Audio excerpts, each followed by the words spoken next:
faithful Vikings fans, if you are here now after last night's late night loss, these are real Viking fans. It is the Friday Football Feast. I am Paul Charch, and joining me today, less than once a year, this gets to happen, Eric Nordquist on site for the feast. Yeah! We love it. This is awesome. Fridays after Thursday games, you know I'm going to be here. Yes, you can count on that. Absolutely. I can, absolutely. Yeah. Every year. No, it's got to be a road game as well. It has to be a road game. There has to be some sort of coastal travel related issue. Yes, yeah. But some way they let me out, and the program director said it was okay that I can come out of the studio, so I'm super thankful. They've let you out, which is awfully nice. Zach Halverson, Nick Madden, and the street team, thank you for all your help. Brett Blakemore back in the studio. There's so much to talk about coming out of last night's game. I wish more of it were positive news. We'll have a chance to do a deep dive on this game with Pete Bursich a little later in the show. Around 10:30, yeah. St. Paul legend Michael Floyd will be joining in relatively short order as well. Yeah, that's sweet. We'll assume he has had a chance to digest this game. We'll talk about him. We've had the chance to talk to Michael several times.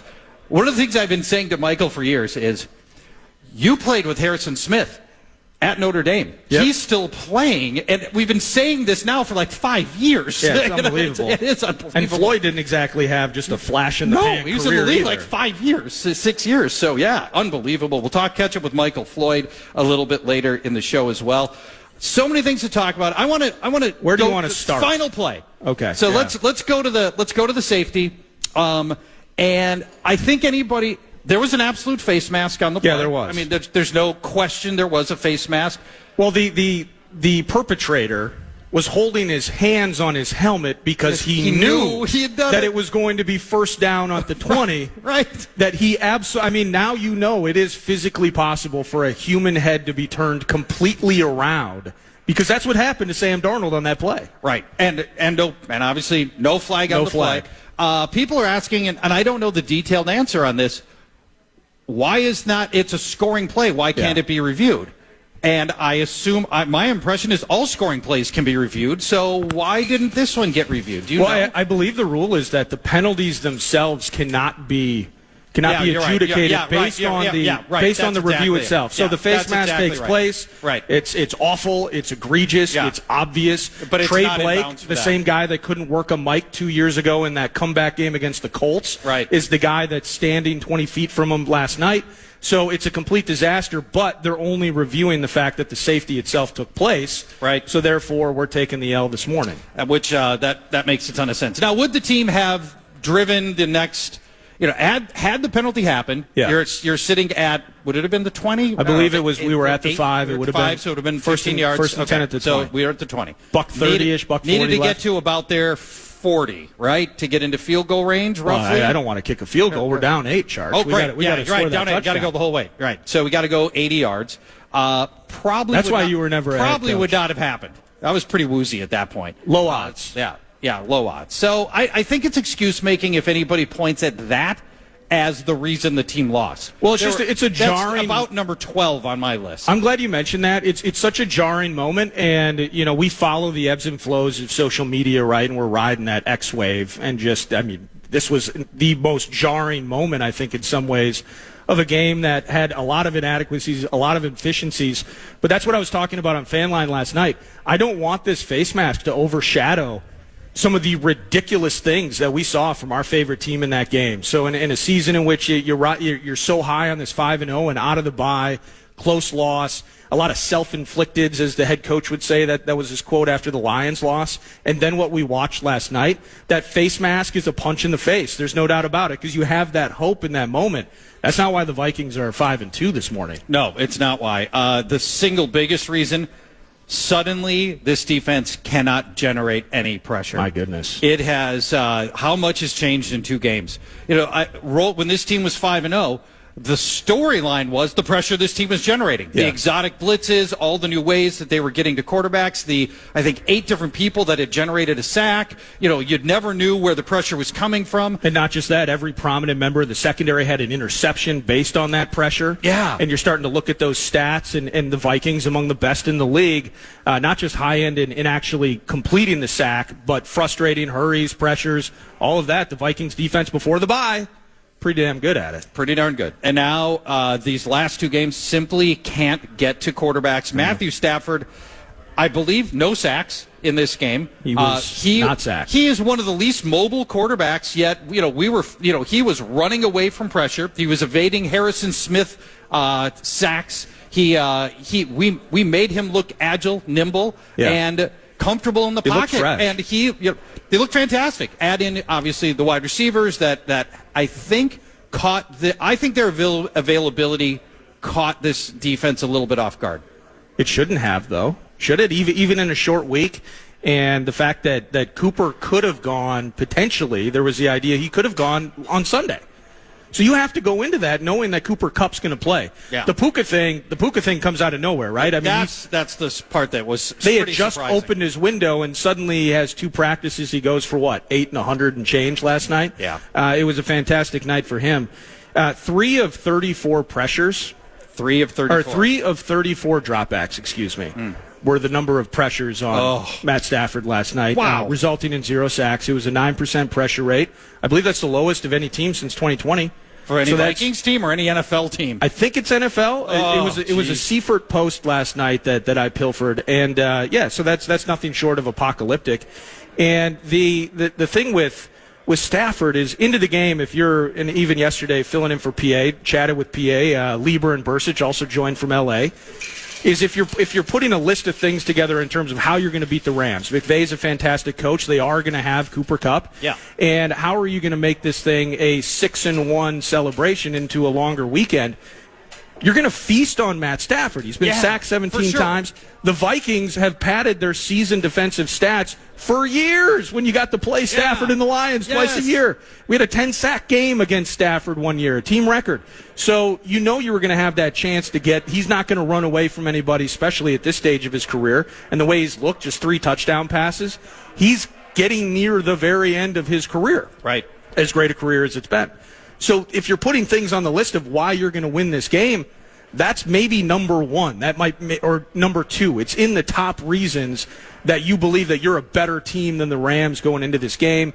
Maybe you're simplifying scheme because it's a short week and all of those things. But it was one of the there's a few of them shocking to me how easy it was. And then watching kind of the cat and mouse game, like thinking about like McVay versus O'Connell or McVay versus Flores, is you would see moments in that game throughout the game. They game plan for that too. McVay knows that we can get to the quarterback. So it's a quick game. He's getting the ball out as quickly as humanly possible, right? So then Flores is saying, well, I'm going to play coverage. I'm going to play coverage because he's getting the ball out in a decimal point of a second, and so we're going to do it that way. Well, now McVay's like, you're going to give my guy time. We're going to take some shots. I got Cooper. I got Puka. Right. And I'm just going to dominate you. And they did. So now we bring it back to bringing more pressure, and we just never got there. And it was ugly. Very, very frustrating game. And in that regard, to me, that's the lead story. Inability to generate pressure. Your stat, 3 pressures in the game is... Out of 34 dropbacks, is shocking. Shockingly inefficient. Speaking of inefficient, the running game simply wasn't working. Now, coming in, the Rams had been a horrible run defense. Yep. One of the 5 worst in the NFL. I understand why coming into the game script was, let's get Aaron Jones going. He should be very effective against this Rams defense. But it was never working at any point in this game. Jones ends up getting 19 carries. They only passed the ball, I think, 25 times, so an almost even run-pass ratio. And Jones simply wasn't getting it done. No. 3 yards per carry, just 58 total yards for Aaron Jones. And my frustration was growing as the game was going on. The Vikings were playing from behind, and we're running on first down for 3 yards. Yep. And we've got negative game scripts for the rest of that down. We're now 2nd and long, and we kept doing it over and over. And again, understand why going into the game you felt like that was something that you could be successful with. But at some point you got to be able to change up the game plan when it's clearly not working. And once Darisaw was gone, then I really felt like the running game we were shifting our running game right to the other side of the field, which I understand, but the Rams seemed to know that was coming as well. That would be the number 2 or 1B in terms of the topic, is the ability to control this game. into last night, thinking about it, it's, okay, McVay versus O'Connell, and is this going to be one of those, hey, coach, look what I can do type of things, where it turned into Cooper and Puka versus Justin Jefferson and Jordan Addison, and it was just going to be an air 'em out type of situation. Well, suddenly we get touchdowns to Oliver and Sherfield. It's weird. The first 4 drives of the game, touchdowns for the respective team. It all looks so easy. And so this Thursday night looked like an absolute barn burner, and then suddenly that changed dramatically, but never getting him involved. Ty Chandler has been really, really disappointing. He didn't even have a carry last night. Yep, he only had, the prior game, he only had, I think, 6 snaps. Well, he's averaging, they may have been special team snaps. Save for the Niners game, where he had like 8 yards a carry, he's averaging less than 2.3, something like that in his other games. It's not working. And the turnover, pass protection issues. So, and then Aaron Jones himself, I bet, is on some sort of a pitch count, whether they would verbalize that or not. Well, nobody else got a carry. If he's on a pitch count, it's not apparent on the field. But you're not giving him 30 carries a game. They shouldn't have in this one. No, they shouldn't have given him the 19 he got. No, but again, it's, coming into this thing, like, McVay's a really awesome coach, right? McVay knows the issues that his team has, and he knows the guy really well that he's going up against. And so any idea that simply, let's just put it on paper, we're the better team, we're going to roll into SoFi and just handle business, and hey, the majority of the fans at SoFi are going to be Vikings fans because LA is so transient. None of that ended up mattering. McVay just simply outcoached our group in totality last night. One of the things we're going to talk about later in the show, and in some depth, is I've ground up some numbers on the Vikings when using the script, the pre-developed script through the first 15 plays, and I chose 15 somewhat arbitrarily. That's sort of the running understanding of how typical scripts are for 15 plays. How the Vikings are doing in those first 15 plays over the course of the season, and then the rest of the game. Okay. And the differential is eye-popping. Does it feel in some ways maybe like we're looking at 2 very different offenses? It really does, and we'll talk through that a little bit later. Michael Floyd's in the house right now. We're excited to talk to him. Great to see him again. Still looks like he's in game plan. He's ready to go. Look at him. Wow. You're looking good, my man. Michael Floyd's in the house. Pete Bursich coming a little bit later. Daniel House is going to join us to talk Gopher football, gophergurus.com. And Parker Fox is going to be with us as well around 10:15. Parker Fox is going to join us. We've got a lot of people that are going to help. I figured since we're in Dinkytown and we got Maryland on the horizon, it's homecoming weekend. I'm like, we got to have a little maroon and gold. Yeah, why not? Absolutely. Yeah. But the Wolves won last night. There is a bit of a reprieve, a respite from the negativity, if you will, as they bounce back. Julius Randle, what's he going to look like? Dropped 33 on him. Ant with the free throws at the finish line. It was beautiful last night. So there was some positivity. Wild. They lost that streak of not trailing in a game, but they won the game. Winning. Yeah. Was it 4-2, 4-3? 4-2 against 4-2. Tampa. Yeah, right. They always play well against Tampa. So good stuff last night from the other teams. And Tampa's almost always a good team. Plenty more to get to with the Vikings. We've only begun really airing of grievances. We've got a lot of other things that concern us. Not all bad. There are some positives out of this. We'll hit on a couple of things that we do like, and a couple of the head scratchers as well. Friday Football Feast continues with Michael Floyd. We are live at the University of Minnesota. We're not Dinkytown. This is not considered the Do we consider this Dinkytown? I think we do. Are we Dinkytown? Let's call it B-Dubs Dinkytown. Right, Let's do that. The shadow of Mary Eugene. Let your voice be heard. Tune in to Vikings Fan Line following every Vikings game presented by Verizon. Listening right here on KFAN or anywhere on the free iHeartRadio app.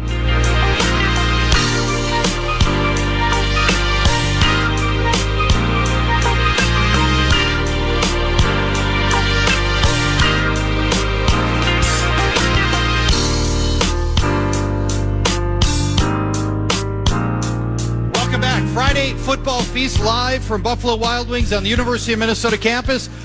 Our hardcore Viking fans are here. Attaboy. We love the people who are willing to come out the morning after that loss. You guys are the real fans. That is impressive right there.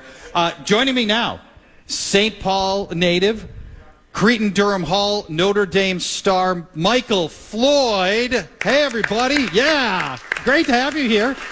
You're generous with your time. We catch up maybe, it seems like you're on the station once a year for some reason or another. Nice to catch up. What are you doing with your life these days? I got 3 kids, 11, 4, and 2, so that takes up most of my time. That is a lot of time right there. But I do real estate, too. I've been investing since 2019. Okay. Multifamily properties, and, I help people buy and sell real estate. So if there's anyone out there listening or watching. Commercial, residential, what are we talking? I do residential. Okay. I like the fact that, I think I've been so blessed to fulfill my dreams of, playing in the NFL, that it's just another way of giving back to people and helping them out. So, all right, I love it. Did you have any inkling this would be a career path for you after football when you were younger?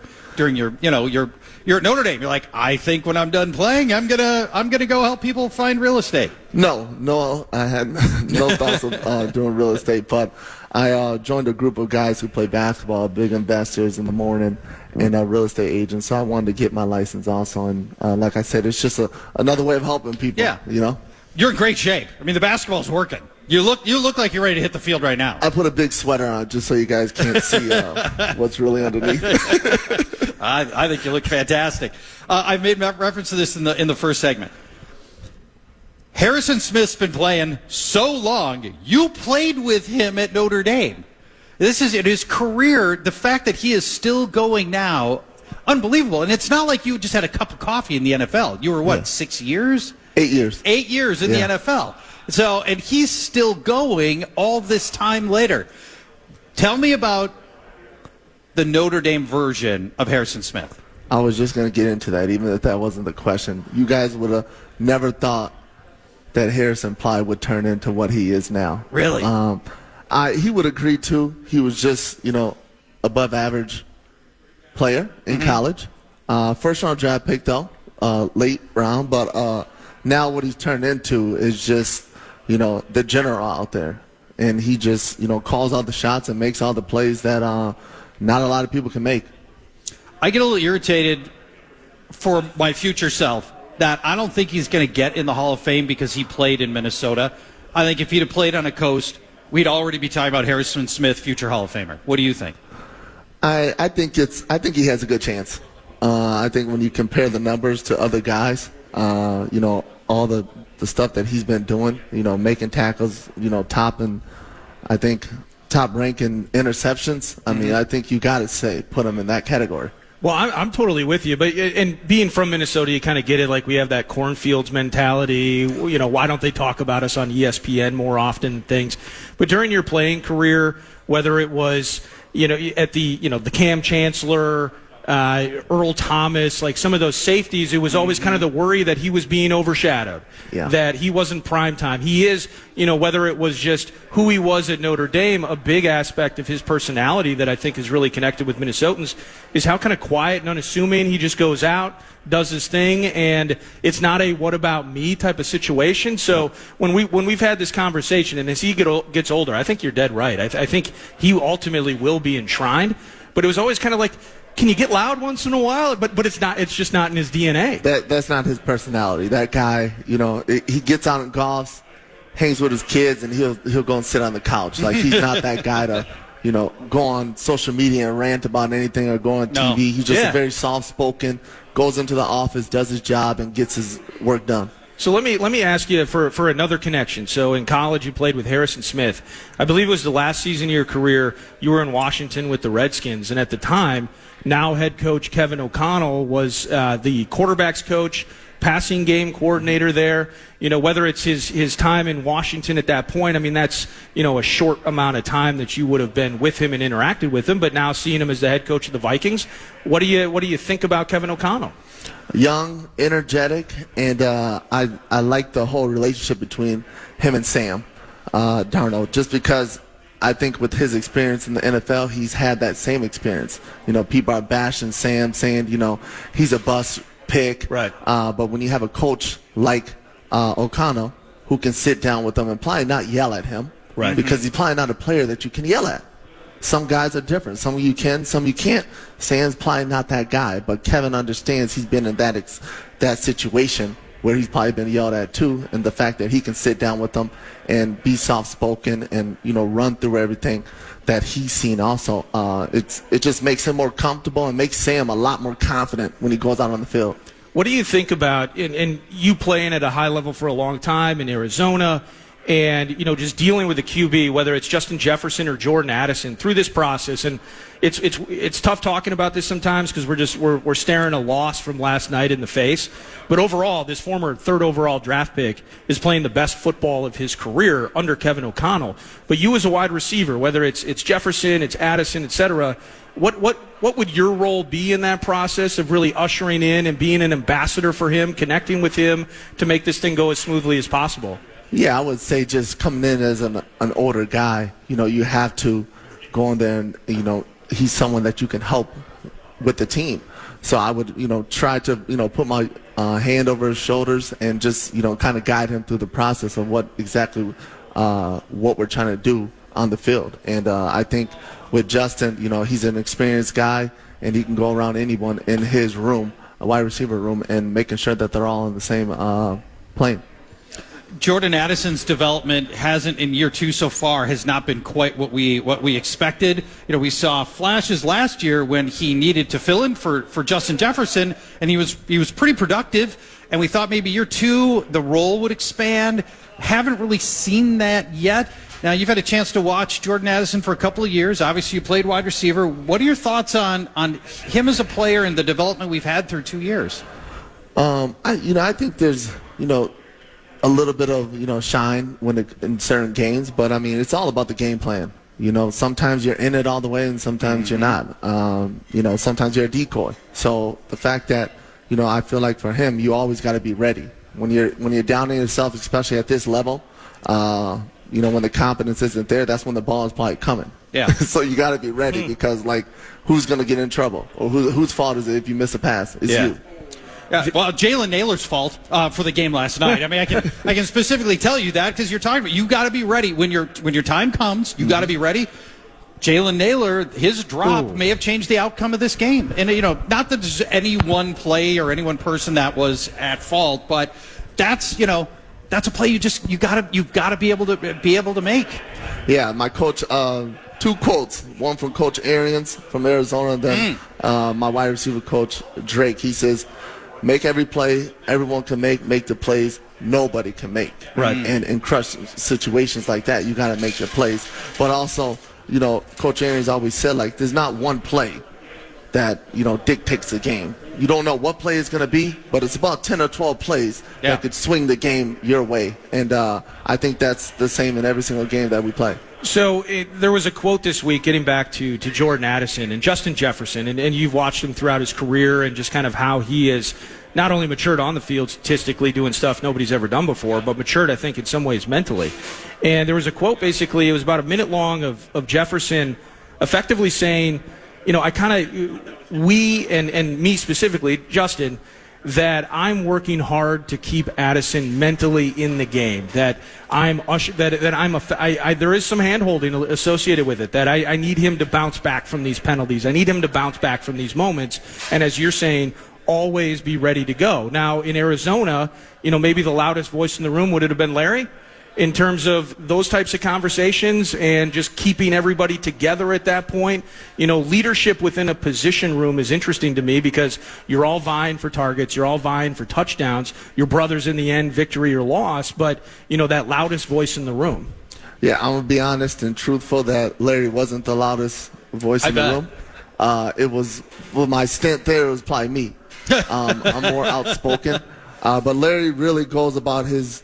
Just like Harrison. Yeah. He's quiet, soft-spoken, and he does his business on the field, and that shows. So, when anybody ever had a situation like that with confidence and stuff like that, I would always be the one to most likely say anything because, I don't know, they just felt comfortable talking to me, so. We're talking to Michael Floyd. Thank you for coming, by the way. It's great to see you again. Yeah. You happen to be wearing your Super Bowl ring. Look at that thing. Look at that monster. Good Lord. That is absolutely insane from your time with the Patriots. Yeah. Talk to me just about the Super Bowl week. I mean, we don't know here. We know nothing about what it's like to experience a Super Bowl. You knew that. You grew up here, right? Lifelong, I assume lifelong Viking fan. Yep.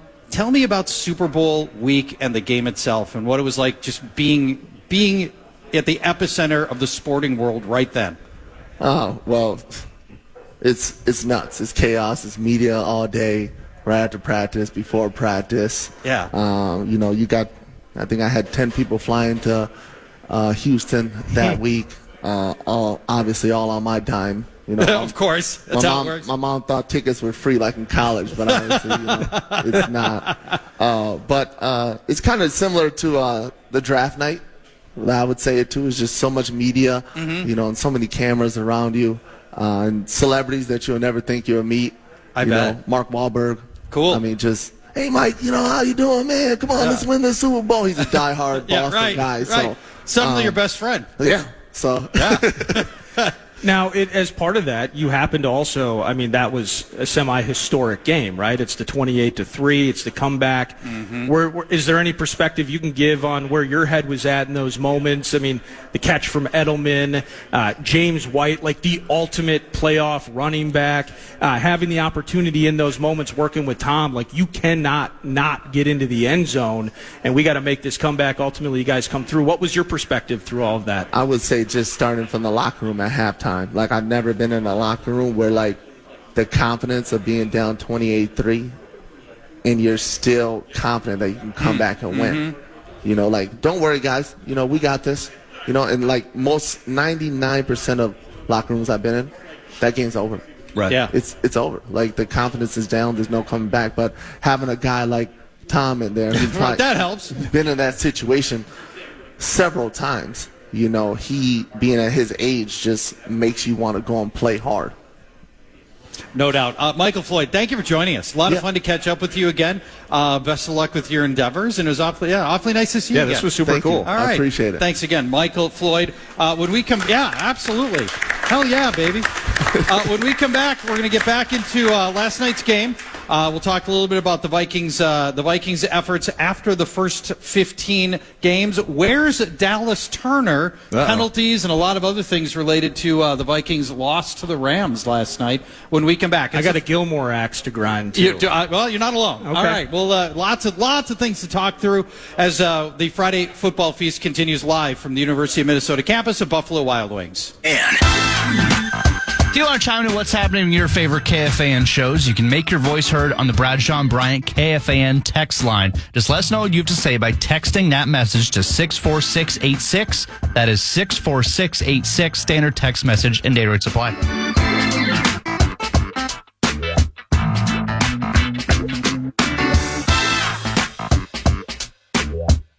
I don't know that I want to read the text messages right now. Well, I can pull them up. I know. Oh, boy. It's I get the feeling people are going to be a little salty. Nordo, I want to start here. They were salty last night, I can tell you that on they fan were. line. I bet they were. See, that's what I like about the feast is the people here at Buffalo Wild Wings in Dinkytown, they're en route to oblivion. After the game, on a primetime game and a primetime loss, I encounter the listeners, the callers, the texters well into the oblivion stage. That's right. That's right.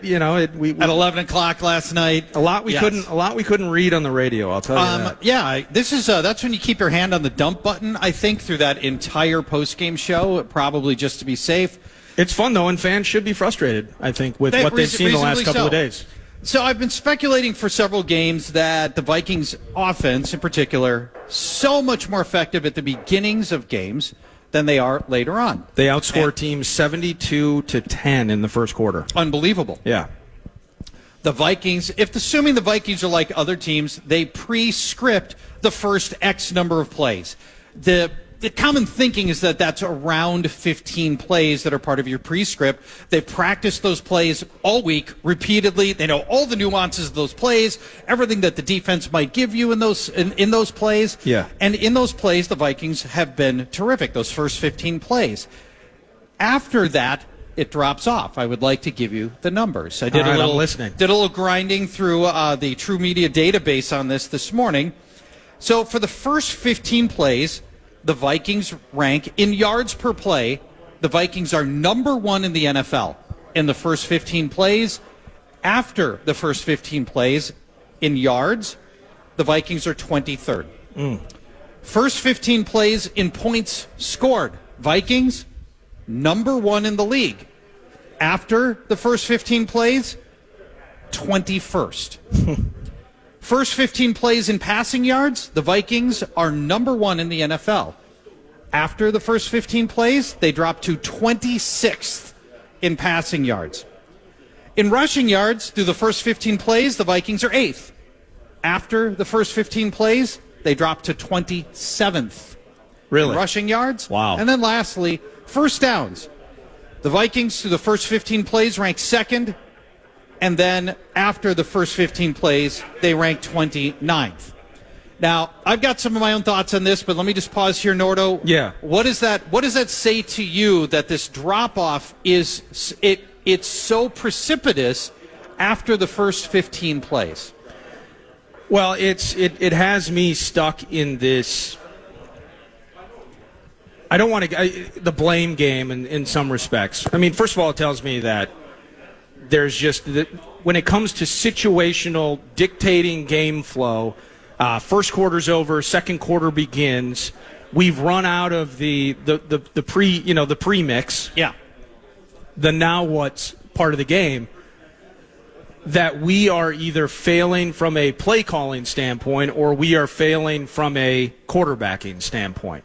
So if you're looking at Sam Darnold and you're thinking about Sam Darnold playing the best football of his career, which statistically he has been in totality, the totality of these games, you're thinking to yourself, well, maybe it's just simply enough he got all the reps on the premix throughout the week. Yep. And once he has to go out and determine on his own the nuances as a play develops, making the right decisions, all of those things, that Kevin O'Connell's best ideas are not being best executed. So let's put it on Sam Darnold.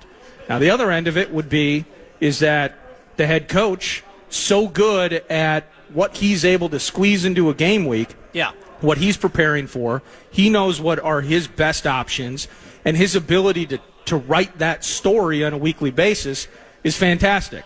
But he offers nothing within the situational aspects. Here's down and distance, here's field position, here's score line, here's what we saw through that scripted mix. Yep. Now, as head coach and offensive coordinator / play caller, I have to, on the fly, within the frame of while the defense is out on the field, a timeout, maybe within the 40 seconds of that play clock while a previous play is being run, I have to rewrite or edit and change the story.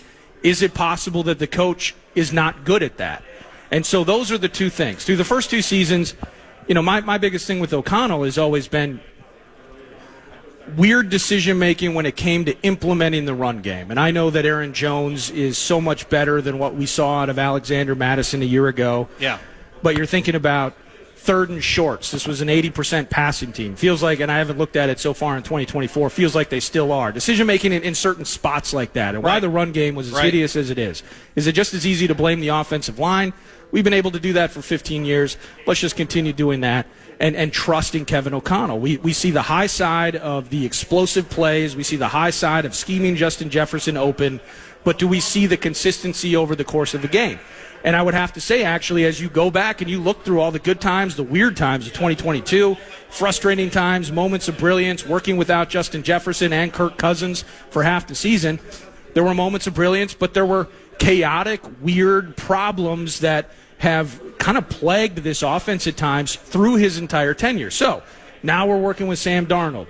Is it him not being adept once it's no longer, the stuff that's maybe off the wristband, the things you didn't do 5 times throughout the week, and he's just a complete L as he slowly descends into bad mediocrity over the course of a game? Or is it the head coach not able to continue to tell that story the right way over the course of a game? I don't have an answer. All that filibustering that I just did, Charch. Right, that was a very impressive 3 minutes. I'm pointing at two people, though. I'm pointing it's Darnold or it's the coach. And is it a meshing of potentially the two?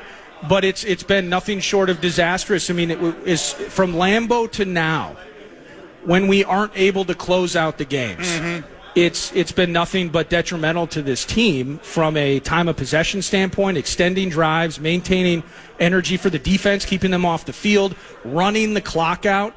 we've been gripping our sticks and white-knuckling it at the end of these games, and that's on us. So it's either the coach or the quarterback. That's kind of where I'm looking at it on a Friday after a Thursday night frustrating loss. I think it's much more the coach than the quarterback. Okay. I think the statistics, I don't know this because I haven't drawn up the numbers, but Sam Darnold had like 6 incompletions last night and no interceptions. I don't think Sam Darnold was the problem last night. The problem, I believe, was around Kevin O'Connell's play calling after he got out of the script last night, and I think that's a reoccurring theme here. Sam Darnold, in the totality of this year, has played way better than anybody expected in totality. But I think and while I'm confident that his efficiency has not been as good off the script of the first 15 plays, I still think play calling is the primary culprit here. And Kevin is still a young-ish coach. Maybe he's going to get better at the in-game decision-making. Right. But to me, that's much more the issue than Sam Darnold's efficiency on those plays. Okay. And now, what about and last night? If we're just in a vacuum, there's so much more to look at, as you mentioned, looking at statistics and things like that. You get those 2 touchdown drives right out of the way. This kind of speaks to your point. Rest of the first half, it's 2 3-and-outs. That's it. Yeah. So you go 2 touchdown drives, and then we're stubbing our toe. I don't want to diminish the crippling nature of penalties. The last, 2 and change games, if not beyond. Horrible. I saw this. I think the Vikings are second in the NFL in pre-snap penalties. Oh. Now this starts. I'm pointing this now towards the coach as well, from the standpoint of in the chaos. How are we delivering the play? Are we trying to get too cute, and/or are we just functionally? Are we too complicated in moments? Are we overthinking or outthinking ourselves and what we're able to do over the course of a possession, over the course of a game? But there are some of those aspects. But specifically, if we're just chasing down how things looked, it's always looked really good early, and we're always on the grind to get over the finish line with the right answer. And the early success that we saw. In some ways, I think you can almost wipe those first 3 games off the map and really start looking from second half at Lambeau to present. Yeah. I think that's a better representation of what this team is. And this team's 5-2. We're loving that record, and it's all the preseason bits and what the expectations were. Right. But if you look from second half of Lambeau to present, this ain't a team that's making a deep run in January at this particular moment until we start fixing some of those things. That's how it feels right now. Yeah. Because the total from the second half of Green Bay forward, the totality's been bad. And the defensive lapses are very troubling, and the penalties, as you mentioned, really frustrating. Penalties to me, the players commit the penalties, the coaches set the stage for the penalties, and I think there's some culpability, coaching staff, on the penalties as well. And I know Kevin O'Connell's frustrated by it. He mentioned it in-game, in the in-game interview. But I still think coaches should take some of that heat as well. Another coaching element that frustrated me, here's Justin Jefferson through those scripted plays. Yeah. Unstoppable, unguardable, wide open. Then we get out of the first 15 plays, and he disappears for quarters at a time. Right.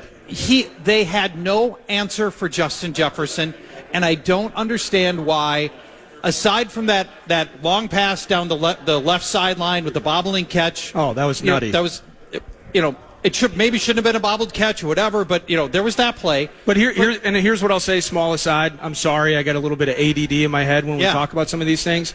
As a small aside, we rush up to get a play in before maybe McVay could challenge it. We end up, it was a run for loss, and we're kicking a field goal at the 5-yard line.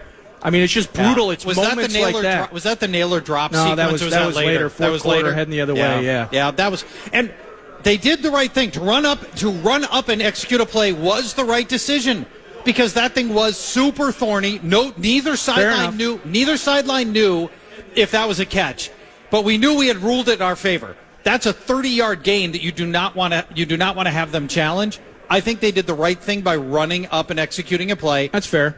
It might not have been the best play call, but you had to do it. You had to do it. JJ falls in the end zone on the 3rd down play, and you're kicking that field goal there. Yeah, frustrating. 6. And that was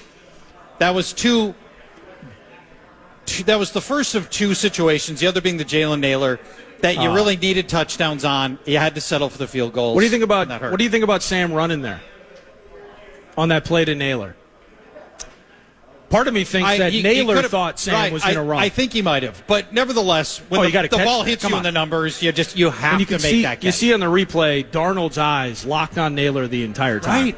How does he? And I don't think that's a first down. I think that might be a touchdown. It might have been. It's definitely a first down for sure. I think it's a touchdown if he catches that. Game-changing mistakes, and in a game of inches, that one hurts. But back to, is that on the quarterback with Justin Jefferson and the massive?